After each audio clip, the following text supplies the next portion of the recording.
வணக்கம். சிந்தனைக்களம் நிகழ்ச்சிக்கு உங்களை அன்புடன் வரவேற்கிறோம். இந்தியா கூட்டணி என்பது இந்திய அளவில் பாஜகவினுடைய மதவாத அரசியலை எதிர்த்து தொடங்கப்பட்ட ஒரு கூட்டணி என்பது. இந்த கூட்டணியினுடைய முக்கியமான ஆணிவேராக திராவிட முன்னேற்றக் கழகமும் அதனுடைய தலைவர் மு.க.ஸ்டாலினும் இருந்தார்கள் என்பதை நாம் பார்த்தோம்.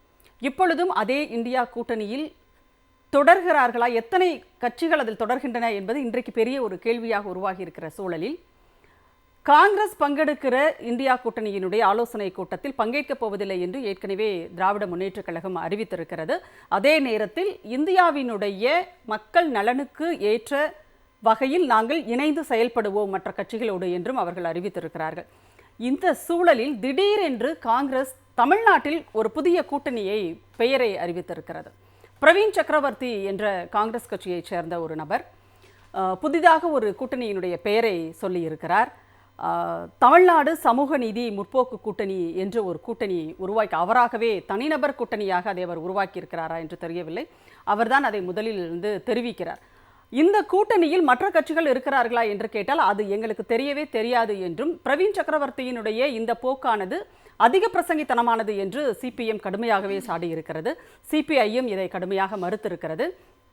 இப்படி ஒரு குழப்பமான ஒரு அரசியல் சூழலை திட்டமிட்டு தமிழ்நாட்டில் காங்கிரஸ் உருவாக்கி கொண்டிருக்கிறது என்ற ஒரு கேள்வி இருக்கிறது. அதோடு இது காங்கிரஸ் தலைமைக்கு தெரிந்தே நடக்கிறதா அல்லது தெரியாமல் நடக்கிறதா? இங்கே பிரவீன் சக்கரவர்த்தி தான் முடிவெடுக்கின்ற அதிகாரத்தை பெற்றிருக்கிறாரா காங்கிரஸ் கட்சியை பொறுத்தவரை என்ற பல கேள்விகள் இருக்கின்றன. பேசலாம். நம்மோடு கருத்துக்களை பகிர்ந்து கொள்வதற்காக திமுகவின் சார்பில் திரு ஆண்டாள் பிரியதர்ஷினி அவர்கள் நம்மோடு இணைந்திருக்கிறார். அதேபோல் பத்திரிகையாளர் திரு சத்யராஜ் அவர்கள் நம்மோடு இணைந்திருக்கிறார். அரசியல் விமர்சகர் திரு ஹரிஷ் முகமது இப்ராஹிம் அவர்களும் இணைகிறார். கருத்துக்களை கேட்கலாம். அனைவருக்கும் வணக்கம். ஆண்டாள் மேடம், தமிழ்நாடு சமூக நீதி முற்போக்கு கூட்டணி திடீரென்று முளைத்தது அப்படின்னு சொல்லுவாங்க இல்லையா, அந்த மாதிரி திடீர்னு ஒரு கூட்டணி முளைச்சிருக்கு. இதை பிரவீன் சக்கரவர்த்தி என்று அவர் காங்கிரஸில் இருக்கார் இல்லையா, அவர் தான் சொல்லியிருக்கிறாரு. ஆனால் இதை சிபிஐ சிபிஎம் மறுத்திருக்கிறார்கள் அப்படிங்கிறத பார்க்குறோம். விடுதலை சிறுத்தைகள் கட்சியினுடைய தலைவர் கொஞ்சம் மழுப்பலாகவே அதுக்கு பதில் சொல்லியிருக்கிறார். இதையும் நம்ம பார்க்குறோம். இந்த திடீர் கூட்டணி அப்படிங்கிறது ஏன் காங்கிரஸ் இப்படி ஒரு விஷயத்தை முன்வைக்கிறாங்க? பொதுவாக நமக்கு திடீர் சாம்பார், திடீர் ரசம் இதெல்லாம் தானே பழக்கம். ஆனால் இப்போ காங்கிரஸ் புதுசாக ஒரு கூட்டணி கலவையை உருவாக்கிட்டு இருக்கு, அவியலாக உருவாக்கிட்டு இருக்கு.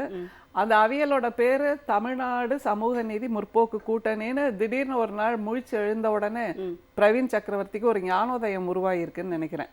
அந்த ஞானோதயம் எப்போ வந்ததுன்னா அவருக்கு எம்பி பதவி என்று சொன்னவுடன் வந்திருக்கிறது. அதனால தனக்குத்தானே அச்சதையை போடுறதுக்கு பதிலாக இருக்கிற எல்லா கூட்டணி பெயரையும் சேர்த்து சொல்றாரு. அந்த பிராக்கெட்ல இருக்கிற கூட்டணியில இருக்கிற எல்லாருமே நாங்க இதுக்கு வரலையே, நாங்க இந்த விளையாட்டுக்கு வரலையே அப்படிங்கிறாங்க. ஆனாலும் அந்த சந்தர்ப்பவாதம் அப்படின்னா அதற்கு அடுத்த பெயராக காங்கிரஸை சொல்லலாம். துரோகம், நம்பிக்கை துரோகம் அப்படின்னா அதற்கு அடுத்த பெயராக காங்கிரஸை சொல்லலாம். மகாத்மா காந்தியை கூட கோட்ஸே நேருக்கு நேராக தான் சுட்டார். அந்த அளவுக்கு அந்த ஒரு நேர்மை, அது ஒரு கொலை என்றாலும் கூட நேருக்கு நேராக சுட்ட அந்த நேர்மை இருக்கு. கோட்சேவை கூட நல்லவன் என்று ஆக்கிவிட்டார்கள் காங்கிரஸ். ஏன்னா திமுகவின் முதுகுல குத்திட்டு ஓடியே போயிட்டாங்க. பார்த்தீங்களா, ஓடி போதல் அப்படின்னு ஒரு வார்த்தையை தமிழ்ல சொல்லுவோம்ல, அந்த மாதிரி ஓடி போயிட்டாங்க. அந்த அளவுக்கு நன்றி கெட்டவர்கள், நாணம் இல்லாதவர்கள், அரசியல் மாண்பு இல்லாதவர்கள், அறம் இல்லாதவர்கள் யார் என்று கேட்டால் நிச்சயமாக காங்கிரஸ் என்று சொல்லலாம். நமக்கு ஒரு மரியாதை இருக்கு. காங்கிரஸ்னா அது நம்முடைய சுதந்திரத்துக்காக போராடிய கட்சி, அதனுடைய வழித்தோன்றல்கள் இவர்கள் அப்படிங்கிறதெல்லாம். இந்திரா காந்தி அம்மையார் மீதும் நமக்கு ஒரு மரியாதை உண்டு. ராஜீவ் காந்தி மீதும் நமக்கு ஒரு மரியாதை உண்டு. ஆனால் அது எல்லாவற்றையும் குழி தோண்டி புதைப்பதை போல் இப்போது இருக்கக்கூடிய காங்கிரஸ்காரர்கள் செய்து கொண்டிருக்கிறார்கள். நீங்க சொன்னீங்க இந்தியா கூட்டணி என்ற ஒன்று இருந்தது. அதில் மிக முக்கியமான பங்கு நம்முடைய தலைவர் முத்துவேல் கருணாநிதி ஸ்டாலின் அவர்கள் வகித்தார்கள்.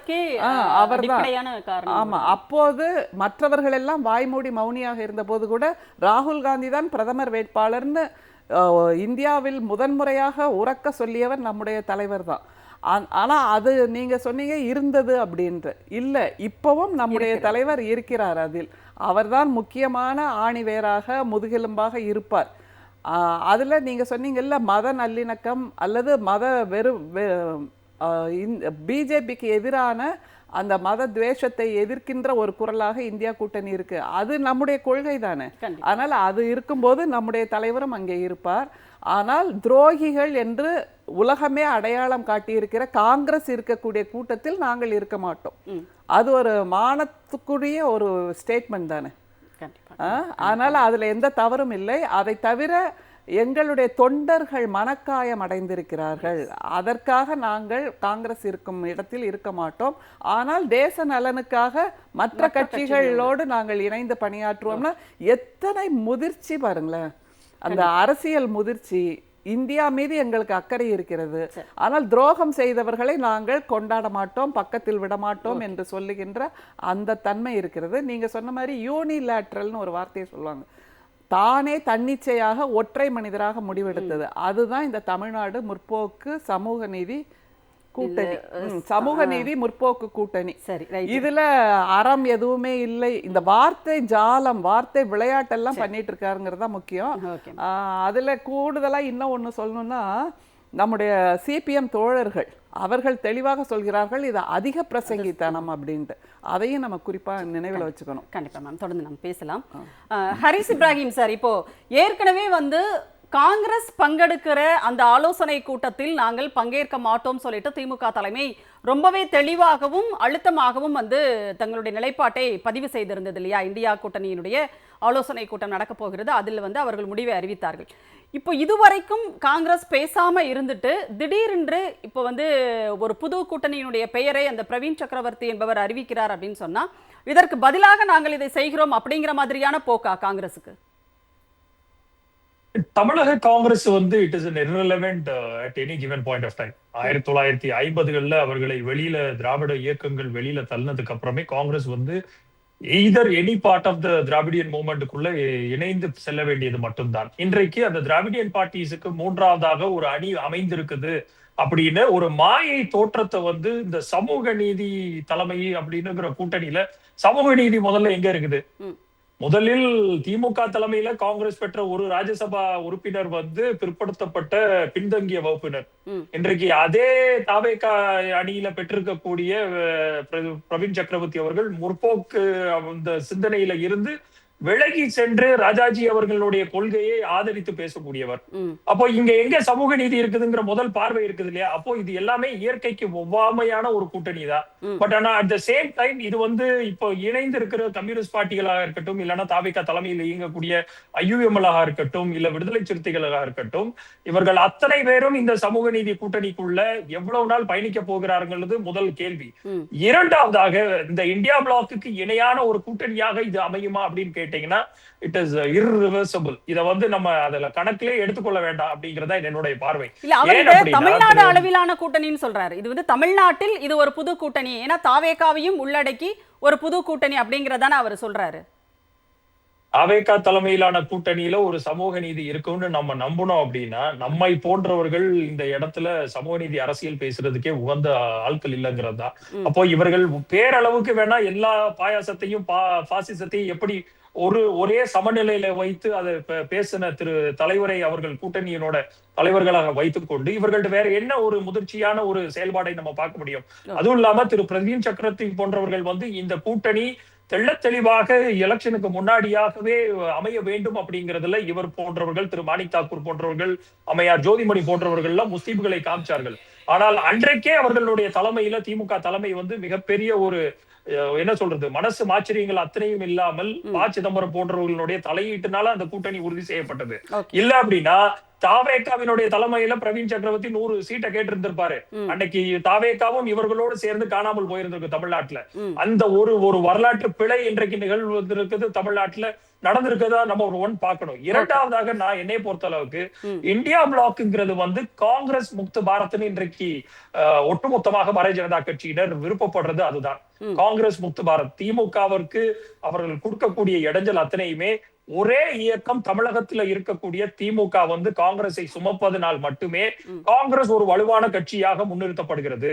திரு ஸ்டாலின் அவர்கள் திரு ராகுல் காந்தி அவர்களே ஒரு பிரதம மந்திரி வேட்பாளராக அறிவிக்கப்படும் போது அதுல ஒரு கிரெடிபிளான ஒரு வாய்ஸ் வந்து அகில இந்திய தலைமைக்கு கிடைக்குது. சோ அது வரைக்கும் காங்கிரசினுடைய மூத்த தலைவர்களே வந்து பிரதம மந்திரி கேண்டிடேட்டாக திரு ராகுல் காந்தியை வழிமொழியவில்லை.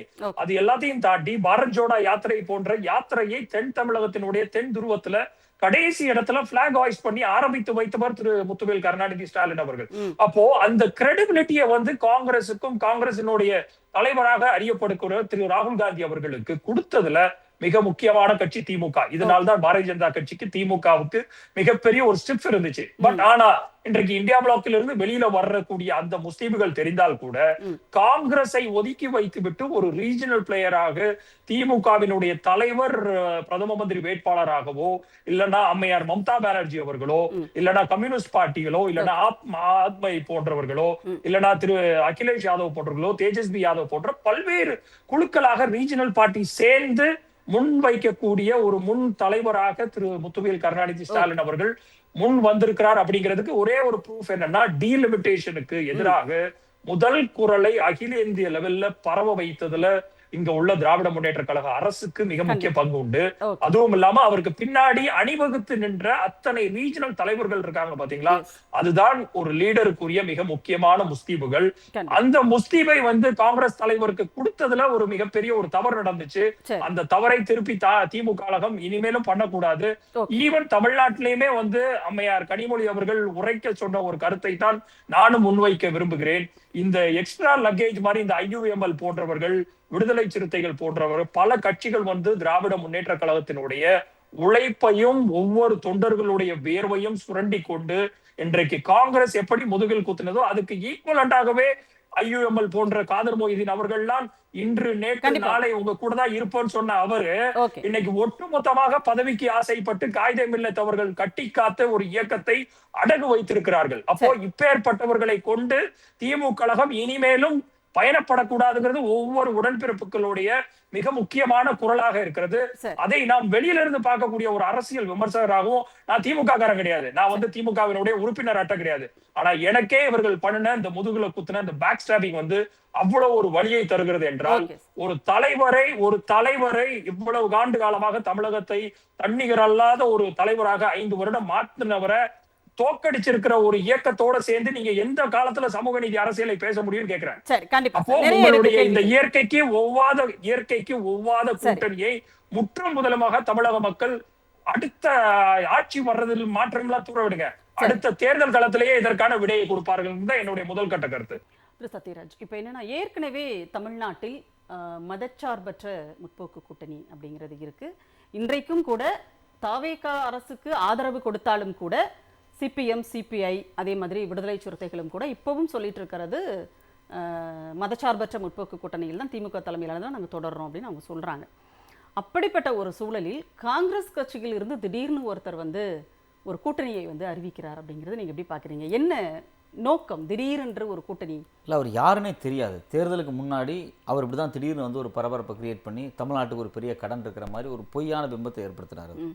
அது குறித்து ஒரு பெரிய நரேஷன் செட் பண்ணப்பட்டு ஒரு பெரிய விவாதமாக மாற்றப்பட்டு அதுக்கு பிறகு அந்த நரேஷனை ஒட்டி இவங்க வந்து தாவேகா கூட போகிறாங்க அப்படின்னு சொல்லி தேர்தலுக்கு முன்னாடியே திமுகவுக்கும் மற்ற கூட்டணி கட்சிக்குமான குறிப்பாக காங்கிரஸுக்கான இடையில கூடிய இந்த ஜெல்லை வந்து காலி பண்ணதே இந்த பிரவீன் சக்கரவர்த்தி தான். நாம் வந்து டைரெக்டாக ஒரு நபர் பிரவீன் சக்கரவர்த்தி அப்படிங்கிறத விட இது ராகுலுடைய வேலை தான். அவரோட நெருங்கிய நண்பர் ராகுல் காந்தி. நான் முதல்ல நினைச்ச பிரவீன் சக்கரவர்த்தி போன்ற ஒரு சிலவங்க பண்ணக்கூடிய, மாணிக் தாகூர் போன்ற ஒரு சிலவங்க பண்ணக்கூடிய சிக்கல்னு பார்த்தோம். இது கிளீனாக ராகுல் காந்தியினுடைய ஒரு ஒர்க்கு தான். இப்போ நம்ம அதை எப்படி எங்கே இருந்து புரிஞ்சுக்கலாம் அப்படின்னா, இப்போ வெஸ்ட் பெங்காலில் தேர்தல் முடிவுக்கு பிறகு அந்த கட்சி வந்து சின்ன பின்னமாக உடைக்கப்பட்டிருக்கு. அந்த திரிணாமுல் காங்கிரஸ் உடைக்கப்பட்டிருக்கு. அந்த அம்மா வந்து வீட்டில் உட்காந்துருக்குறாங்க, மம்தா பானர்ஜி. அந்த அளவுக்கு அவங்கள மன உளைச்சல் ஏற்படுத்துகிறாங்க. தேர்தலுக்கு முன்னாடி அங்கே மிக மோசமாக சிஏங்கிற பேரில் டைரெக்டாகவே பாஜக வந்து அவங்களுடைய ஆட்களை இறக்கி மோசமாக கிட்டத்தட்ட 80 லட்சம் பேர்த்துக்கு மேலே நீக்கினாங்க. அதில் வந்து ஸ்பெல்லிங் மிஸ்டேக்ஸை வச்சே ஓட்டு வர வேண்டியவங்களாம் நீக்கினாங்க. ராகுல் காந்தி இது குறித்து என்ன பேசினார்? வெஸ்ட் பெங்காலில் என்ன பிரச்சாரம் பண்ணார்? அவர் டெல்லியில் கூட்டம் போட்டு மீடியாவில் பேசினார், கிளாஸ் எல்லாம் எடுத்தார். அது டெல்லியில் பண்ணுவார். அங்கே வெஸ்ட் பெங்காலில் போய் தெரு தெருவாக இறங்கி இந்த சிஏக்கு எதிராக அந்த ஸ்பெஷல் எஸ்ஐஆருக்கு எதிராக ஸ்பெஷல் ரிவிஷனுக்கு எதிராக மிகப்பெரிய போராட்டங்களை பண்ணியிருக்கணும். எதையுமே செய்யலை. இன்னைக்கு வந்து அங்க பாஜக ஜெயிச்சிருக்காங்க. பாஜக 44.85%. அப்ப பாஜக ஜெயிப்பதற்கு மறைமுகமாக ராகுல் காந்தி உதவி செஞ்சுட்டே 100% நான் ஏற்கிறேன். ஏன் அப்படின்னா வெஸ்ட் பெங்கால் தேர்தலில் அவர் ஆர்எஸ்எஸ் அவ்வளவு கடுமையா எதிர்க்கிறாரு, அப்புறம் எப்படி அவர் பாஜக? அது ஒரு விதமான ஒரு கருத்துடைப்பு தான் என்னை பொறுத்த வரைக்கும். வெஸ்ட் பெங்கால்ல இவ்வளவு பெரிய சிக்கல் போயிட்டு இருக்கு. இது வரைக்கும் மம்தாவுக்கு ஆதரவாக களத்துல வந்து அவர் நின்றுருக்காரா இல்லையா? எதுவுமே அந்த கட்சி உடஞ்சு நாசமா போட்டோம், யாரும் இருக்க வேணாம், நாம ஒரு இடத்துல வந்து உட்காரணும், அதாவது எரியிற வீட்டில் நம்ம புடுங்கிறத பார்ப்போம் அப்படிங்கிற மனநிலை தான் இருக்காங்க.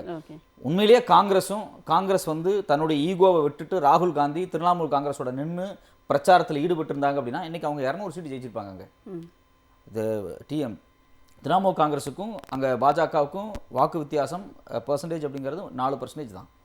இதில் வந்து காங்கிரஸ் சிபிஎம் எல்லாம் சேர்த்துனா 7-8% மேலே வர்றாங்க. இன்னும் ஒன்றா சேரும்போது இன்னும் ஒரு கனமான ஒரு வாக்கு வரும். இப்போ என்ன அப்படின்னா மாநில கட்சிகளை தொடர்ச்சியாக அழிக்கணும் அப்படிங்கிறதுல வந்து காங்கிரஸ் வந்து காலங்காலமாக இந்த மனநிலையில் தான் இருக்கிறாங்க.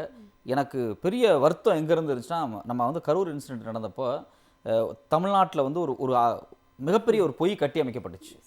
எல்லாருமே பயந்தாங்க. சோஷியல் மீடியாவில் இயங்கக்கூடிய நான் வந்து ரொம்ப பயந்தேன். மக்கள் மத்தியில் இவ்வளோவா பொய் செய்திகளை பரப்புகிறாங்க, ஒரு கட்சி மேலே உங்களுக்கு முரண்பாடு இருக்கலாம், ஆனால் இவ்வளோ பொய் செய்திகளா அப்படின்னு ஒரு பயம் இருந்துச்சு. சாதாரண எளிய ஏழை மக்கள்கிட்ட கூட அந்த பொய் பரப்பப்பட்டுச்சு. ஆனால் ராகுல் காந்தி ஃபோன் பண்ணி விஜய்க்கு ஆறுதல் தெரிவித்தார். இறந்து போன மக்களுக்கு கூட கிடையாது, விஜய்க்கு ஆறுதல் தெரிவித்தார். நம்ம கூட்டணி கட்சி திமுக மேலே இவ்வளோ பெரிய பழி போடுறாங்களே, இப்படி செய்யாதீங்கன்னு ஒரு ஸ்டேட்மெண்ட் கூட கொடுக்கல ராகுல் காந்தி.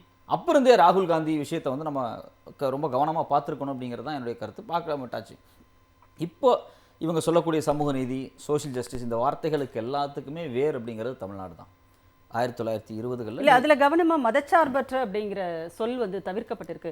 அந்த கூட்டணி அது வேறு, ஆனால் அதில் வந்து மதச்சார்பற்ற அப்படிங்கிற சொல் தவிர்க்கப்பட்டிருக்கு. அப்படின்னா காங்கிரசினுடைய உண்மையான முகம் தமிழ்நாட்டில் திமுக அப்படிங்கிறது தான் உண்மையான நீதி கட்சியினுடைய ஒரு வாரிசு, திராவிட இயக்கத்தினுடைய ஒரு வாரிசு, பகுத்தறிவு இயக்கத்தினுடைய ஒரு வாரிசு, சுயமரியாதை இயக்கத்தினுடைய வாரிசு. இந்த திமுகவை விட்டு நீங்கள் சோஷியல் ஜஸ்டிஸ் பேசுகிறீங்க அப்படிங்கிறது வந்து அர்த்தமே இல்லாத ஒரு விஷயம். இன்னொரு விஷயத்தை நான் அதில் சொல்ல வர்றேன். நமக்கு எல்லாத்துக்கும் எதிரி ஆர்எஸ்எஸ் தான். ஆர்எஸ்எஸ்ஸை வீழ்த்துறது நம்மளுடைய ஒரே நோக்கம். இந்த நேரத்தில் சில பேர் கூட சொல்லலாம் இந்தியா கூட்டணியை பலப்படுத்தணும், ஸ்டாலின் அவர்கள் வந்து கூட நிற்கணும் அப்படின்னு எல்லாம் பேசுகிறாங்க. அதாவது திட்டத்துக்குள்ளே திட்டம் போடக்கூடிய ஆட்களை எப்பவுமே கூட வச்சுருந்தோம் அப்படின்னோம்னா எதிரி நம்ம டீலே பண்ண முடியாது. நாம் ஒரு திட்டத்தில் போயிட்டுருக்கிறோம் ஆர்எஸ்எஸ்ஸை வீழ்த்தணும் அப்படின்னு, நீங்கள் கூட இருந்துக்கிட்டு திட்டத்துக்குள்ளே இன்னொரு திட்டம் போட்டுக்கிட்டு இருக்கீங்க எங்களுக்கு தெரியாமல். இந்த பிரேவ் ஹார்ட்னு ஒரு படம் இருக்கும். ஸ்காட்டிஷ் வீரர்கள் எல்லாருமே வந்து ஒன்றா சேர்ந்து திரண்டு லண்டன் மகாராஜா எதிர்க்க போயிட்டு இருப்பாங்க. அங்கே உள்ளே இருக்கக்கூடிய இன்னொருத்தனுக்கு வேற ஒரு திட்டம் இருக்கும். அந்த போராட்டம் தோல்வி அடையும். ஸோ அப்போ நம்ம ஆர்எஸ்எஸ் அடிக்க இவ்வளோ பெரிய களத்தை உருவாக்கிட்டு இருக்கும்போது நீங்கள் வேற ஒரு எஜெண்டாவோட உள்ள உட்காந்துருந்தீங்க அப்படின்னா இது ஊர் போய் சேராது. அதனால தான் வந்து காங்கிரஸ் ஆலோசனை கூட்டத்தில் பங்கேற்கும் போது நாங்கள் பங்கேற்க மாட்டோம் அப்படின்னு கரெக்ட். இது வந்து ஒரு பர்ஃபெக்டான ஒரு முடிவு. இந்தியா முழுக்க இருக்கக்கூடிய ஃபெடரலிசம் பேசக்கூடிய மாநில கட்சிகளை ஒன்று சேர்ந்து ஒரு உறுதியான ஒரு பார்ட்டியை உருவாக்க வேண்டிய நேரம் தமிழ்நாட்டுக்கு வந்திருக்கு. தலைவர் ஸ்டாலின் அவர்களுக்கு வந்திருக்கு. இது வந்து உண்மையிலே வந்து வரலாற்று தருணத்தில் ஒரு தலைவர் வந்து முன்னாடி நிற்கிறாருன்னு நான் பார்க்குறேன். நீங்கள் இப்போ நீங்கள் ஒன்றும் இல்லை, ஒரு 5 கட்சி வந்தால் கூட போதும். ஆனால் ஒரு பெஞ்ச் மார்க் உருவாக்குங்க. 90களுக்கு பிறகு மண்டல் கமிஷனுக்கு பிறகு நாம் வந்து ஃபெடரல் பார்ட்டி ஒன்று வந்து, அதாவது ஃபெடரலிசம் பேசக்கூடிய பார்ட்டி ஒன்றும் இல்லைங்க. காங்கிரஸில் திரு விஸ்வநாதன் அவர்கள் வந்து மதுரையில் ஜெயிச்சார். ஒரு தலித் சமூகத்திலேருந்து வந்திருக்கிறார். அவர் நின்று கேண்டிடேட்டாக ஜெயிச்ச இடம் முக்குளத்தூர் அதிகமாக வளரக்கூடிய இடம், பொது தொகுதி. அங்கே திமுக தான் பிரச்சாரம் பண்ணிச்சு, ஜெயிச்சிருக்கிறாரு. போன உடனே மினிஸ்டர் ஆகிட்டார். சரி, ஓகே, ரைட். ஆனால் நீங்கள் அங்கே வந்து உட்கார்ந்த உடனே என்ன பண்ணுறீங்க, உங்களுடைய காங்கிரஸ் முகத்தை காமிக்கிறீங்க. அதாவது மாநில உரிமைகளை காலி பண்ணக்கூடிய இடத்துக்கு நீங்கள் போறீங்க அப்படின்னா இனிமேலும் காங்கிரஸ் இந்தியாவில் இருந்தது அப்படின்னா அந்த கட்சி ஆர்எஸ்எஸ்ஸை வளர்க்கத்தான் செய்யுமே தவிர அது வந்து ஆர்எஸ்எஸ் எதிர்க்கிறதுக்கு பிரயோஜனப்படாது. அப்போ காங்கிரஸை நம்பாமல் மாநில கட்சிகள், ஃபெடரலிசம் பேசக்கூடிய கட்சிகள், குறிப்பாக சோஷியல் ஜஸ்டிஸும் அதே போல வந்து இந்த இந்துத்துவா எதிர்ப்பை ஒரு பிரைமரியா வச்சு ஒரு ஸ்ட்ராங்கான பார்ட்டியை உருவாக்க வேண்டிய நேரமும் கடமையும் தமிழ்நாட்டுக்கு இருக்குது அப்படின்னு நான் பார்க்குறேன். கண்டிப்பாக. ஆண்டாள் மேடம், இப்போ ஒரு விஷயத்தை வந்து சொல்வதற்கு அந்த கட்சியினுடைய தலைமைக்கு அதிகாரம் இருக்கிறதா, அல்லது திடீரென்று எம்பி வேட்பாளராக அவரை வந்து நாமினேட் பண்ணியிருக்காங்க, அவ்வளவுதான். ஸோ அவர் வந்து சொல்றாரு. அப்போ காங்கிரஸில் முடிவெடுக்கிற இடத்தில் ராகுல் காந்தி இருக்கிறாரா அல்லது பிரவீன் சக்கரவர்த்தி இருக்கிறாரா? ராகுல் காந்தியை பிரவீன் சக்கரவர்த்தி டாமினேட் பண்றாரா? அப்ப ராகுல் காந்தி டம்மி ஆயிட்டாரா அப்படின்ற ஒரு கேள்வி இருக்குல்ல இங்க. ராகுல் காந்தியை பொதுவா பப்புன்னு சொல்லுவாங்க. இப்போ அவர் நிஜமாவே ஒரு பப்பு அல்லது ஒரு பப்பெட்டாக பிரவீன் சக்கரவர்த்தி கையில் இருக்கிறாரா அப்படிங்கிற ஒரு கேள்வியும் வருது நமக்கு. ஏன்னா இவர் சொல்றாரு காங்கிரசின் சார்பில் நான் தமிழ்நாட்டின் குரலாக ஒலிப்பேன் நாடாளுமன்றத்தில் அப்படிங்கிறாரு. நமக்கு ஒரு கேள்வி இருக்கு, அப்போ மேகதாட்டு அந்த அணை கட்டுற விஷயத்துல இவர் தமிழ்நாட்டுக்கு ஆதரவாக அங்கே இருக்கக்கூடிய காங்கிரஸ் ஆட்சியை எதிர்ப்பாரா? அது ஒரு கேள்வி.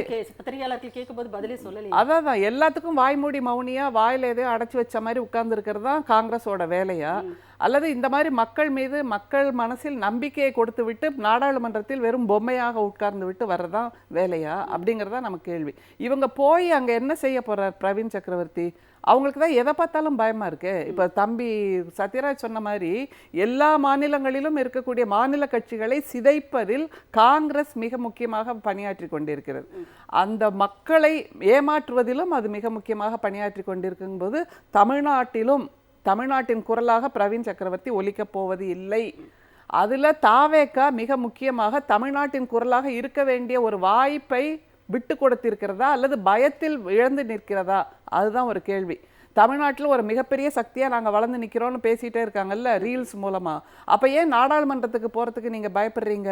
ஏன்னா அங்கே பிஜேபியை எதிர்கொள்ள வேண்டியிருக்கும், பிரதமரை பார்க்க வேண்டியிருக்கும், உள்துறை அமைச்சரை பார்க்க வேண்டியிருக்கும், நிதியமைச்சருக்கு எதிராக பேச வேண்டியிருக்கும், தமிழ்நாட்டின் நலனுக்காக பேச வேண்டியிருக்கும், மும்மொழி கொள்கை திணிப்புக்கு எதிராக பேச வேண்டியிருக்கும். இந்த மாதிரி சிக்கல்லாம் தான் மாட்டிக்க கூடாது அப்படிங்கிற ஒரு நிலைப்பாட்டை அவர்கள் எடுக்கிறார்கள். அதற்கு ஒரு கவசமாக பிரவீன் சக்கரவர்த்தியை முன்னிறுத்துகிறார்கள்.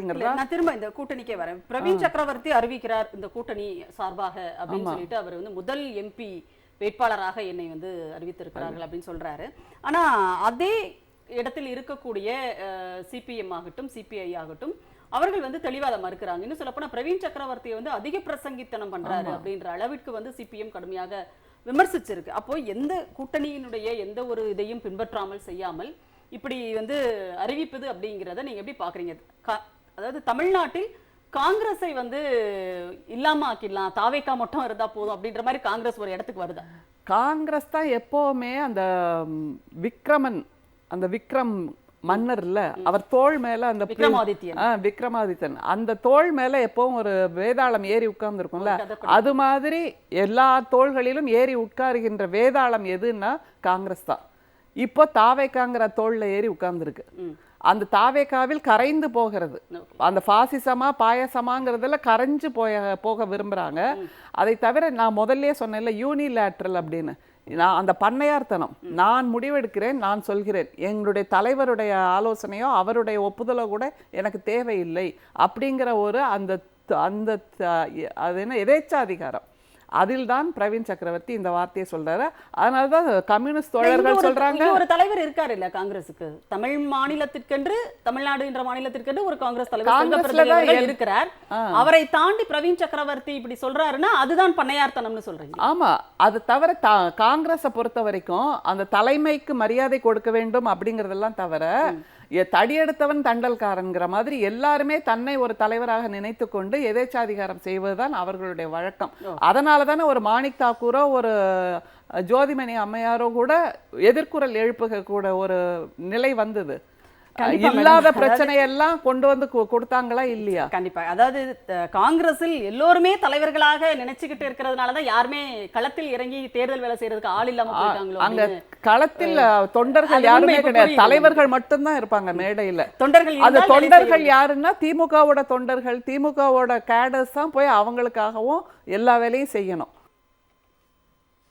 ஆண்டாள் மேடம், இப்போ என்னென்னா பிரவீன் சக்கரவர்த்தி இவர் சொல்லிட்டாரு, ஆனால் மற்றவங்கலாம் வந்து அதை எதிர்க்கிறாங்க அப்படிங்கிறத நம்ம பேசிட்டு இருந்தோம் இல்லையா? இப்போ தமிழ்நாட்டில் இருக்கிற அரசியல் சமநிலையை காங்கிரஸ் கட்சி வந்து குலைக்க பார்க்கிறதா அப்படின்னு ஒரு கேள்வி இருக்கு இல்லையா? ஏன்னா இங்கே ஏற்கனவே வந்து ஒரு அரசியல் சித்தாந்தம் அப்படின்றது சமூக நீதி அடிப்படையிலான அரசியல் தான் இங்கே இருக்கிறது, மதச்சார்பற்ற ஒரு விஷயத்தை தான் முன்னிறுத்துறோம். அப்படி இருக்கும்போது காங்கிரஸினுடைய இந்த விஷயம் அப்படின்றது இங்கே இருக்கிற மொத்தத்தையும் வந்து ஓரங்கட்டிட்டு வேறொரு ஏதோ புதிய திட்டத்தோடு காங்கிரஸ் இங்கே வந்து செயல்பட தொடங்கியிருக்காரு. அரசியல் சமநிலைன்னு ஒரு வார்த்தையை சொல்றீங்கல்ல, அந்த அரசியல் சமநிலை இந்தியாவிலேயே தமிழ்நாட்டில் மட்டும்தான் இத்தனை ஆண்டு காலமாக நிலைநிறுத்தப்பட்டிருக்கிறதுங்கிறத முதல்ல புரிஞ்சுக்கணும். ஏன்னா நீதி கட்சியில் ஆரம்பித்து அந்த சமூக நீதி சமநீதிங்கிறத பார்ப்பனர்கள் அல்லாதவர்களுக்கு அள்ளி கொடுத்த, அவர்களை தலை நிமிர்த்திய ஒரு அரசியல் இயக்கமாக திமுக மட்டும்தான் இருந்திருக்கிறது. நம்முடைய திராவிட இயக்கங்கள் தான் இதை நிலைநிறுத்தி இருக்கின்றன. அந்த விஷயமே கூட எனக்கு இப்பதான் புரிஞ்சுதுன்னு காங்கிரஸ்ல நாடாளுமன்ற எதிர்க்கட்சி தலைவர் சொன்னாரா இல்லையா? ராகுல் காந்தி சொன்னாரா இல்லையா? பிசி, எம்பிசி, ஓபிசிக்கு இப்படி அநியாயம் நிகழ்த்தப்பட்டிருக்கிறது, அநீதி நிகழ்த்தப்பட்டிருக்கிறதுங்கிறது எனக்கு இப்பதான் புரியுது. திமுக அதை எனக்கு சொல்லி கொடுத்திருக்கிறதுன்னு சொன்னாரா இல்லையா? அப்போ அவங்களுக்கு புரியாது நாம் எதற்காக இந்த சமநீதி, சமூக நீதி என்பதையெல்லாம் கோட்பாடாக வைத்திருக்கிறோம். திமுகவோட சிறப்பே அதுதான், பலமே அதுதான், இயக்கத்தின் ஆணிவேரே அதுதான். பார்ப்பனர்கள் அல்லாத ஒரு இயக்கத்தை இத்தனை ஆண்டு காலமாக வெற்றிகரமாக நடத்தி கொண்டு வந்திருக்கோமா இல்லையா? அந்த நிலையை குலைத்து போட வேண்டும், சீட்டு கட்ட குலைச்சு போடுற மாதிரி போடணுங்கிறதான் காங்கிரஸோட ஒரே நிலைப்பாடாக இருக்கு. அதைத்தான் அவர்கள் தமிழ்நாட்டில் விளையாட ஆரம்பித்திருக்கிறார்கள். ஆனால் தமிழ்நாட்டு மக்களுக்கு நன்றாக தெரியும், சமூக நீதியும் சமநீதியும் மட்டும்தான் தமிழ்நாட்டின் ஆணி வேராக இருக்க முடியும், தமிழ்நாட்டின் முகவரியாக இருக்க முடியும். அதை கட்டி காப்பாற்றுகின்ற வேலையை நாம் தொடர்ந்து செய்து கொண்டே இருப்போம். காங்கிரஸின் அந்த விளையாட்டெல்லாம் தமிழ்நாட்டில் எடுபடாதுங்கிறத நம்ம நிரூபித்து காட்டுவோம். அதற்கு ராகுல் காந்தியே ஒன்று சொன்னார்ல நாடாளுமன்றத்தில், you can never ever win over Tamil Nadu அப்படின்ட்டு. அது ஒரு முறை கை தவறி போயிடுச்சுங்கிறதுனால நாம் அதை திரும்ப பெற்று மீண்டும் இங்கே சமநீதியையும் சமூக நீதியும் உருவாக்குவோம். அதை யாராலும் குலைக்க முடியாதுங்கிறத நம்ம புரிய வைப்போம். கண்டிப்பா மேடம். இப்ராஹிம் சார், இப்போ என்னன்னா மற்ற கட்சிகள் எல்லாம் இதை கடுமையாக விமர்சிக்கின்றன. சிபிஐயாக இருந்தாலும் சிபிஎம்மாக இருந்தாலும் எங்களுக்கு இது தெரியவே தெரியாது, எங்க கவனத்துக்கே வரல, இதெல்லாம் அதிக பிரசங்கித்தனமானது அப்படின்னு சொல்லிட்டு சிபிஎம்மும், இது ரொம்ப தவறானது அப்படின்னு சொல்லிட்டு சிபிஐயும் வெளிப்படையாக ஆணித்தரமா சொல்லிட்டாங்க. ஆனா விடுதலை சிறுத்தைகள் மட்டும் கொஞ்சம் மழுப்பலான பதில் சொன்ன மாதிரியே இருக்குதே. ஒருவேளை இவங்க வெளியில இருந்து தாவேக்காவில் ஆதரவு கொடுக்கிறார்கள், அவர்களெல்லாம் உள்ள போயிட்டாங்க அப்படிங்கிறதுனால ஏற்பட்டிருக்கிற ஒரு நிலையாயுது. திருமாவளவன் அவர்களுக்கு எப்பவுமே நம்ம அத்தனை பேரும் ஒரு மிகப்பெரிய ஒரு மரியாதை கலந்த ஒரு அன்பு எப்பவுமே நமக்கு இருந்திருக்குது. திராவிட சித்தாந்தவாதிகளாக இருக்கக்கூடிய உடன்பிறப்புகள்கிட்ட கூட விசிகாவினுடைய அண்ணன் திருமாவளவன் அவர்கள்ட்ட ஒரு சமூக நீதி பார்வை இருந்ததை நம்ம தெள்ள தெளிவாக பார்த்து கொண்டே இருந்தோம். ஆனா கடந்த ஒரு 3 மாதமாகவே அவர் கண்கள்ல ஒரு நேர்மை இல்லாத கரெக்டா கண்டுபிடிச்சிட்டாங்க சமூக செயல்பாட்டாளர்களும் சரி, சமூக வலைதளத்துல இருக்கக்கூடிய திராவிட சித்தாந்தவாதிகளும்.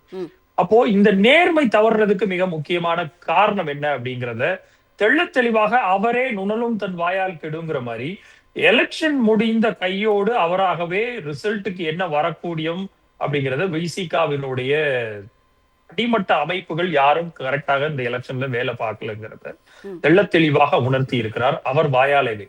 அப்போ எலெக்ஷன்ல நீங்கள் பெற்றிருக்கக்கூடிய சீட்டு ஒரு கூட்டணியில பெற்றுக்கொண்டு இன்றைக்கு அந்த கூட்டணிக்கு நேர் எதிராக களத்தில் நின்றவரோடு சேர்ந்து நீங்க போய் நிற்கும் போதே தெரிந்து போயிடுச்சு உங்களுடைய சித்தாந்தமும் நீங்கள் நின்ற அந்த கொள்கையினுடைய வேர் பிடிப்பும் வேர் அந்து போயிடுச்சு. இந்த ஒயர்ல டெலிபோன் அந்து போச்சு ஒயருங்கிற மாதிரி வேர் அந்து போய் விட்டது விசிகாவினுடைய வேர். அந்த வேர் யார் கையில இருக்குதுன்னா இன்றைக்கு லாட்ரி மாஃபியாவாக இருக்கக்கூடியவரக்கூடிய கையில இருக்குது.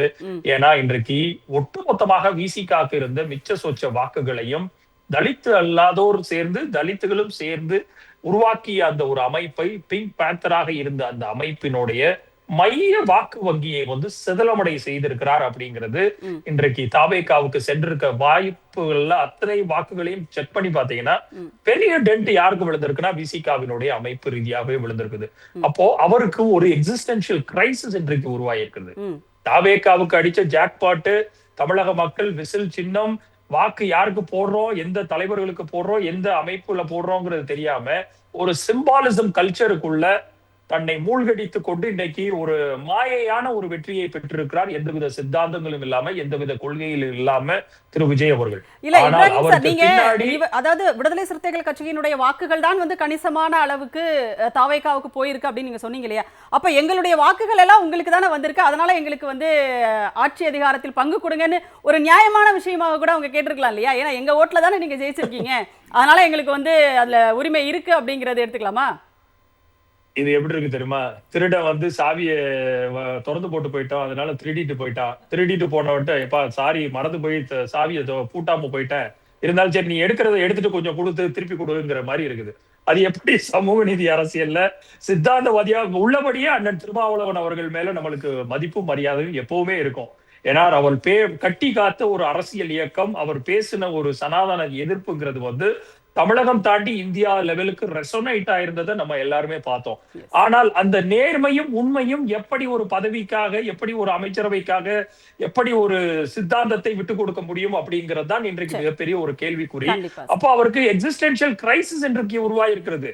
அண்ணன் திருமாவளவனை மதித்தவர்கள் அத்தனை பேருக்கும் மதிப்பை தாண்டி கொள்கை எப்படி, இப்ப எனக்கு திராவிட கொள்கையில இருந்து எப்படி நான் நேர் எதிராக சனாதன கொள்கையை பின்பற்ற முடியும்?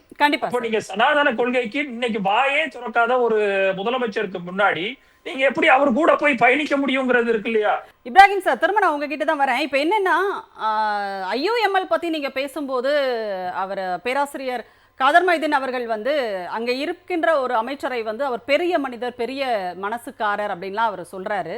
அது எந்த அர்த்தத்துல சொன்னாரு அப்படின்னு நமக்கு புரியல. இப்போ இந்த கூட்டணி குறித்து அவர்களுடைய நிலைப்பாடு வந்து என்னவாக இருக்கும்? ஏன்னா அவங்க 20ஆம் தேதி ஏதோ பொதுக்குழு கூடுது, அதுல நாங்க முடிவெடுப்போம் அப்படின்லாம் அவங்க சொல்றாங்க. இப்போ இது எல்லாமே கூட இவர்களினுடைய இந்த தடுமாற்றம், விடுதலை சிறுத்தைகள் கட்சி அதே மாதிரி ஐயூஎம்எல், இதனுடைய தடுமாற்றம் அவர்களுக்கு வந்து பிரவீன் சக்கரவர்த்தி போன்றவர்களுக்கு ஒரு பெரிய வாய்ப்பாக இங்க அமைஞ்சிருதா? கண்டிப்பாக இந்த தடுமாற்றம் வந்து இயற்கைக்கு ஒவ்வாமையான ஒரு தடுமாற்றம். ஐயூஎம்எல் போன்ற கண்ணியமிகு காகிதமில்லத்தவர்கள் உருவாக்கிய அந்த இயக்கம் வந்து இவ்வளவு ஒரு என்ன சொல்றது, ஒரு சின்னத்தனமாக ஊர்ல சொல்லுவாங்க இல்லையா, அந்த மாதிரி ஒரு இயற்கைக்கு ஒவ்வாமையான ஒரு முரண்பாடான ஒரு விஷயத்தை இன்றைக்கு பேராசிரியர் திரு காதர் மொய்தீன் அவர்கள் எடுத்திருக்கிறதுங்கிறது வந்து உள்ளபடியே பல பேருக்கு வந்து பெரிய ஷாக் தான். ஏன்னா ஒட்டுமொத்தமாக நீங்க ஐடியாலஜிக்கல் பேக்கிங் எதுவுமே இல்லாத போது நீங்க எடுத்திருக்கக்கூடிய இந்த தீர்மானம் வந்து ஒட்டுமொத்தமாக நீங்கள் வெறும் ஒரு பதவிக்காக ஆசைப்படக்கூடிய, அப்ப எதுக்கு அந்த ஸ்டேட்மெண்ட்லாம் விடணும்? இஸ்லாமியர்கள் எல்லாமே இன்றைக்கு ஐயூஎம்எல் பின்னாடி நிக்கிற மாதிரி அவர் பேசுறாரு. நாங்க இதற்கு முன்னாடியே வந்து நிறைய இடங்கள்ல நாங்க வந்து எங்களுடைய அமைப்பு ரீதியாக பல ரிசர்ச் பண்ணோங்கிறாரு. உங்களுக்கு ஐயூஎம்எலுக்காக எப்படி காங்கிரஸ்காச்சும் அட்லீஸ்ட் தலைவர்கள் இருக்கிறார்கள், ஐயூஎம்எலுக்கு அந்த தலைவர்கள் கூட கிடையாது. அப்போ ஐயூஎம்எல் இருக்கக்கூடிய 5 தலைவர்களை வைத்துக் கொண்டு ஒரு கட்சியை நடத்தக்கூடியவர்களுக்கு இன்றைக்கு திமுக போன்ற ஒரு பேர் இயக்கத்துல நின்று அதற்கான வாக்கு வங்கிகளை பெற்றுக்கொண்டு அது 1 சீட்டோ 2 சீட்டோ, நீங்க ஏன் அவங்க வந்து ஐயூஎம்எல் இல்லைன்னா நாங்கெல்லாம் வந்து களத்துல வேலை செய்யலைன்னா திமுக வந்து ஜெயிச்சிருக்கவே முடியாது அப்படின்னு அவங்க வந்து சொல்றாங்க. நீங்க அங்க வந்து தலைவர்களே 5 பேர் தான் மொத்தமே இருக்காங்க கட்சியில் அப்படின்ற மாதிரி சொல்றீங்க. நான் அதைத்தான் சொல்றேன். ஒட்டுமொத்த இஸ்லாமியர்களும் உங்க பின்னாடி இருக்கிறாங்க அப்படின்னா தமிழகத்துல இருக்கக்கூடிய குறைஞ்சது தோராயமாக 25 தொகுதிகள் இஸ்லாமியர்கள் பெருவாரியாக ஒரு கான்சென்ட்ரேட்டட் ஓட் பேங்க் இருக்கக்கூடிய வாக்கு வங்கிகள் இருக்குது இல்லையா? அப்போ அந்த 25 தொகுதிகள்ல நீங்க டைரக்டா நின்றுக்க வேண்டியதானே? எதற்கு 1950கள்ல ஆரம்பிச்சு இப்ப வரைக்கும் திராவிட முன்னேற்ற கழகத்துல 2 வாட்டி வெளியில போயிருக்காங்கிறாங்க. அப்பவும் அது இயற்கைக்கு நேராக சிறுபான்மையினருக்கு ஆதரவாக எல்லாம் அவர் வெளியில போல. அப்போ நீங்க அந்த 2 வாட்டி தவிர்த்துட்டு திமுகவினுடைய தலைமையில இருக்கும் போது வெறும் 2 சீட்டு 3 சீட்டுக்காக நீங்கள் பேரம் நடத்துறீங்க அப்படி இல்லையா? அப்போ 25 சீட்ல நேரடியாக நின்று உங்களுடைய வாக்குகளை ப்ரூவ் பண்ணிருக்க வேண்டியதானே? அப்படி அல்ல. சிறுபான்மையினரோட வாக்கு ஒட்டு மொத்தமாக கான்சென்ட்ரேட்டடாக இந்த தேர்தல் களத்திலையும் வந்து திமுகவின் பக்கம் தான் நின்றிருக்கிறது. திமுகவினுடைய அங்கத்துல ஐயூஎம்எல் இருக்கிறதுனால அந்த 2 சீட்ல எம்எல்ஏவாக ஆகக்கூடிய தன்மை உங்களுக்கு இருக்கிறது. அதுலயும் இன்றைக்கு எப்படி காங்கிரஸ் 5 எம்எல்ஏக்களுடைய வேர்வை அத்தனையும் உறிஞ்சு கொண்டு போய் காங்கிரசினுடைய வேட்பாளர் நிக்கக்கூடிய தொகுதியில காங்கிரஸ் வேட்பாளர் யாருன்னு தெரியாம திமுகவினர் உழைத்த உழைப்பு தான் இன்றைக்கு காங்கிரசினுடைய 5 எம்எல்ஏக்களுடைய வெற்றி. அதேதான் ஐயூஎம்எலுக்கும், அதேதான் விடுதலை சிறுத்தைகளுக்கும். ஆனால் சிபிஐ சிபிஎம்ஐ நம்ம இங்க ஒரு இடத்துல வைக்கலாம். ஏனென்றால் அவர்கள் என்றைக்குமே கொள்கை சார்ந்து முடிவு எடுக்கக்கூடிய ஒரு சித்தாந்தவாதிகள். அந்த தத்துவம், அவர்களுடைய தத்துவமே வேற. சத்யராஜ் சார், இப்போ என்னென்னா நிறைய விஷயங்கள் நம்ம பேசணும். இப்போது இப்ராஹிம் சார் சொல்லும்போது சொன்னார், ஐயூஎம்எல் வந்து கட்டுப்பாடு இல்லாத, எங்களை யாரோ கட்டுப்படுத்தினாங்க அப்படின்லாம் அவங்க வந்து சொன்னாங்க. திமுக ஆட்சி கூட்டணியில் இருக்கும்போது எங்களை வந்து அவங்க வந்து கட்டுப்படுத்தி வைத்திருந்தார்கள் அப்படின்லாம் குற்றம் சுமத்துறாங்க. காங்கிரஸ் கட்சியினுடைய கர்நாடகா சிஎம் அவர் டி.கே. சிவகுமார் என்ன சொல்கிறாருன்னா, திமுக இங்கே வந்து ஆட்சிகள் இருந்தவரை எங்களால் வந்து மேகதாது பற்றி யோசிக்க கூட முடியலை, இன்றைக்கி அவங்க தான் இல்லை அதனால் நாங்கள் வந்து அதை கட்டியே தீர்வோம் அப்படின்னு சொல்கிறாங்க. இப்போது காங்கிரஸ் வந்து மதச்சார்பற்ற அப்படிங்கிற சொல்லலாம் ஏதோ கெட்ட வார்த்தைன்ற மாதிரி அவங்களும் வந்து ஒரு பக்கம் போகிறாங்க. அப்போது இதை எல்லாவற்றையும் தான் அவங்க வந்து எங்களை கட்டுப்படுத்தி வச்சுருந்தது திமுக அப்படின்னு சொல்கிறாங்களா? ஏன்னா கட்டுப்படுத்தி வைத்திருந்தது அப்படின்னா இது நீங்க வந்து மதச்சார்புக்கு பக்கத்துலலாம் நீங்க போகக்கூடாது அப்படிங்கிறதெல்லாம் வந்து இவர்களுக்கு ஒரு கட்டுப்பாடாக தெரிந்திருக்கிறதா? இல்லை, கட்டுப்பாடு என்னை பொறுத்த வரைக்கும் தாவேக்கா தான் அவங்களை கட்டுப்படுத்தி வச்சிருக்குது அப்படின்னு ஒரு சந்தேகம் வருது. ஏன் அப்படின்னா திருப்பரங்குன்ற விவகாரத்தில் ரொம்ப உறுதியாக நின்று செயல்பட்ட லோகநாதன் ஐபிஎஸ் அவர்களை மாற்றிருக்கிறாங்க. அவருக்கு ஒரு சாதாரண ஒரு டம்மி போஸ்ட்டு போட்டு அவர் உரந்தள்ளியிருக்காங்க. அவர் ரொம்ப வீரியமாக எந்த காரணத்துக்கு கூட அங்கே ஒரு கலர் வந்துடக்கூடாதுன்னு தடுத்தவர். அவர் ரொம்ப முக்கியமான நம்ம வந்து ஒரு போலீஸ் அதிகாரியை ஆதரித்து பேசுகிற இடத்துல இருக்கிறோம். ரொம்ப உறுதியாக நின்று அந்த இடத்த பார்த்தாங்க. அந்த வீடியோவே வெளியே வந்துச்சு. கண்டிப்பாக அதே மாதிரி ஆடு குறிப்பாக குர்பானி கொடுக்கறதுக்கு, அதாவது மாட்டை வெட்டக்கூடாதுன்னு ஜிஆர் சுவாமிநாதன் அவர்கள் வந்து தீர்ப்பு கொடுக்குறாரு. அதை நாங்கள் செஞ்சுட்டோம், நாங்கள் அதை மதிக்கிறோம், நாங்கள் செஞ்சுட்டோம் அப்படின்னு திருப்பி ரிப்ளை கொடுக்குறாங்க. ஸோ அப்போ இப்போ ஏன் வந்து ஐயுஎம்எல் வந்து வாய் திறந்து பேசணும்? ஸ்ட்ராங்கான ஒரு போராட்டத்தை அறிவிக்கணுமா இல்லையா? இங்கே பாருங்கள், இதெல்லாம் ரொம்ப முக்கியமானது. நீங்கள் இதெல்லாம் வந்து திமுக வந்து ரொம்ப எங்களுக்கு செஞ்சதை நீங்கள் அதுக்கு மேலே செய்வீங்க பார்த்தா வந்தோம், ஆனால் நீங்கள் செய்ய மாட்டேங்கிறீங்களே அப்படிங்கிற கோவம் அவங்களுக்கு வந்திருக்கணும். இப்போ ஏதோ ஆதவர்ஜனா அவங்களை கட்டுப்படுத்தி வச்சிருக்காரோ அப்படின்னு எனக்கு ஒரு சந்தேகம் வருது. ஏன்னா இதுக்கு முன்னாடி அவங்க அப்படியெல்லாம் ஒரு விஷயம் நடக்கல. அதாவது திமுக அரசாங்கத்தை பொறுத்த வரைக்கும் திருப்பரங்குன்றம் ஒன்னே சாட்சி. கண்டிப்பாக ஒரு கவர்னன்ஸ் ஒன்று இருக்கும், ஒரு கட்சிக்கு சித்தாந்தம் இருக்கும். கட்சிக்கு சித்தாந்தம் கட்சிக்கு சித்தாந்தம் உறுதியாக இருக்கும்போது தான் கவர்னன்ஸ் அதை கேட்டு நடக்கும். ஜிஆர் சுவாமிநாதனும் அதுக்கு இந்த தீர்ப்பு ஒரு போன வருஷம் கொடுத்துருந்தாருன்னா அது வேற மாதிரி தான் இருந்திருக்கும். ஸோ அப்போ இந்த பயம் ஒன்றும் இல்லை. இப்போ இவங்க தானே டீல் பண்ணிக்கலாம். சிவகுமார் அவர்கள் பேசுறது அப்படி தான் இருக்கு. இன்னைக்கு வந்து திரு ஜிஆர் சுவாமிநாதனுடைய தீர்ப்பும் அப்படி தான் இருக்கு. இனிமேல் தமிழ்நாட்டில் எது வேண்டுமானாலும் நடக்கும். சிறுபான்மையின மக்களுக்கு கவர்னன்ஸ் ரீதியாகவே மிக மோசமான பாதிப்புகளை ஏற்படுத்துற மாதிரி தான் இந்த கட்சி செயல்பட்டு இருக்கு. இல்ல, தங்களுடைய சமூகத்தை சார்ந்த இஸ்லாமிய சமூகத்திற்காக கூட குரல் கொடுக்க முடியாத அளவிற்கு ஐயுஎம்எல் அப்படிங்கிறது அந்த இடத்துல வந்து தாவேக்காவோடு மெர்ஜ் ஆயிடுச்சா, இல்ல நீங்க சொன்ன மாதிரி அவங்களுடைய கட்டுப்பாட்டுக்குள்ள போயிருச்சா? இல்லை, அவங்க வந்து விஜயை சந்திச்சு பேசினாங்களான்னு எனக்கு தெரியல. ஆனால் ஆதவர்ஜனா தான் அடிக்கடி சந்திச்சு பேசுறாங்க. ஆதவர்ஜனாவோட ஸ்டேட்மெண்ட்டை தான் அவங்க வெளியிடுறாங்க. உண்மையிலேயே வந்து அவங்க வந்து இந்த தாவேக்கா அரசாங்கத்திட்ட ஏதோ ஒரு வகையில் சரண்டர் ஆயிட்டாங்க அந்த கட்சிக்கிட்ட. அது ஏன் சரண்டர் ஆயிட்டாங்க அப்படிங்கிறது பொறுமையாக தான் தெரியும். நம்ம முன்னாள் துணை முதல்வர் இளைஞரணி செயலாளர் சொல்கிற மாதிரி எதிர்க்கட்சி தலைவர் சோபா மாடல் அரசோ சோபாவுக்கு அமைதியாக இருக்காங்களா அப்படின்னு ஒரு கேள்வி வருது. நம்ம வந்து அப்பட்டமான ஒரு பழி போடலை, நீங்கள் அமைதியாக இருக்கிறதுக்கு காரணம் சொல்லுங்கள். இவ்வளோ பெரிய விஷயம் நடந்திருக்கு, 2 விஷயம் நடந்திருக்கு, குரல் கொடுத்துருக்கணும். ஏஎஸ்ஐ அளந்துக்கிட்டு இருக்காங்கன்னு நினைக்கிறேன் திருப்பரங்குன்றத்தை. அடுத்த தடவை அவங்க வந்து தீபம் ஏற்றாமல் விட மாட்டாங்க. அவங்க வந்து அந்த இடத்துக்கு நகர்றாங்க. அவங்க நோக்கம் தீபம் ஏற்றுறதா, தர்காவை என்ன பண்ணுவாங்க அப்படிங்கிறது நமக்கு தெரியும். ஹெச்ராஜா வாய் திறந்து பேசியிருக்காரு இதெல்லாமே. அப்போ இந்த சூழ்நிலையில் நீங்கள் என்ன அஷூரன்ஸ் உங்களுக்கு நாங்கள் ஆதரவு தர்றோம், திருப்பரங்குன்றத்தில் தீபம் ஏற்றக்கூடாது, கையெழுத்து போடுங்க தம்பி. அவர் மிக மூத்தவர் தான் ஐயுஎம்எல் தலைவர், கையெழுத்து போடுங்க தம்பி, நான் உங்களுக்கு ஆதரவு தர்றேன். இதை சொல்லியிருந்தா உண்மையிலேயே வந்து திமுக தலைவர் ரொம்ப வரவேற்றிருப்பார். ஆனால் இன்னைக்கு திருப்பரங்குன்றத்தினுடைய சட்டமன்ற உறுப்பினர் திரு நிர்மல்குமாரே வந்து பாஜகவில் இருந்து வந்தவர் தானே. பாஜக கோர் ஆர்எஸ்எஸ்ல இருந்து வந்தவர். அவர் வந்து திருப்பரங்குன்றத்தை பத்தி என்ன ஸ்டாண்ட் எடுத்தாரு, திருவள்ளுவர் காவியோட போடுறத ஆதரிச்சவர் அவரு. இந்த அரசாங்கம் ரொம்ப சின்ன விஷயம் தானே, அதையும் சின்ன விஷயம் அப்படிங்கிற அவர் வந்து ரொம்ப சின்ன விஷயமா அவர் பேசுறாரு. திருவள்ளுவர் யாரு? இன்னைக்கு வந்து நீங்க இப்பதான் பிரேக்கிங் போச்சு, அவங்களுக்கு வந்து தமிழ் மக்களுக்கும் ஒட்டுமொத்த உலகத்துக்கும் வெளிச்சத்தை கொடுத்தவர் இன்னைக்கு இருள்ல மூழ்கி இருக்காரு. ஸோ அப்போ இவங்களுடைய ஆட்சி இப்படி தான் இருக்குது. இதை பார்க்கும்போது வேதனையாக இருக்குது. ஐயுஎம்எல்லாம் வந்து கடுமையாக ஃபைட் பண்ணியிருக்கணும். நீங்கள் வந்து ஒரு குறைஞ்சபட்ச வேலை திட்டத்தோடு உள்ளே போகணும். நீங்கள் குறைஞ்சபட்ச வேலை திட்டத்தோடு நீங்கள் போகவே இல்லை. குறைஞ்சபட்சம் நீங்கள் வந்து திருப்பரங்குன்ற இஷ்யூல நீங்கள் ஸ்ட்ராங்கான அவங்கள்ட்ட வந்து ஒரு கன்வின்சிங்கான ஒரு லெட்டரை வாங்கிட்டு தான் போயிருக்கணும். இதெல்லாம் நடக்கக்கூடாதுன்னு உறுதியாக போயிருந்துருக்கணும். ஆனால் அவங்க அப்படி இல்லை அப்படிங்கும்போது தான் வேதனையாக இருக்குது நமக்கு. கண்டிப்பாக. ஆண்டாள் மேடம், இப்போ என்னென்னா ஏற்கனவே வந்து 2029 வரப்போகிற நாடாளுமன்ற தேர்தல் வரைக்கும் நாங்கள் வந்து தாவேகாவினுடைய இந்த கூட்டணியில் தான் நாங்கள் வந்து அதை வந்து எதிர்கொள்வோம் அப்படின்னு சொல்லிட்டு கம்யூனிஸ்டுகள் வந்து சொல்லியிருக்கிறாங்க. அங்கே போகும்போதே அப்படி தான் சொன்னாங்க. அப்படி இருக்கும்போது இப்போ புதிதாக பிரவீன் சக்கரவர்த்தி என்ற நபர் அறிவித்திருக்கிற இந்த கூட்டணியினுடைய பெயர் சொன்னாங்க இல்லையா, அதை வந்து அவங்க வேற என்ன பண்ண முடியும்? இதை வந்து தொடர்ந்து எதிர்க்கிறோம் அப்படின்னா நீங்கள் அந்த கூட்டணியில் பயணிக்க முடியாது. ஏன்னா அந்த கூட்டணி தான் அவங்க உறுதிப்படுத்திட்டாங்கன்னா 2029 நாடாளுமன்ற தேர்தலை இவர்கள் எப்படி எதிர்கொள்வார்கள், எந்த கூட்டணியில் இருப்பார்கள் அப்படிங்கிற ஒரு குழப்பம் வருது இல்லைங்க? ஆமாம், இது குழப்பம் சிந்திக்கின்ற நமக்கு வருது.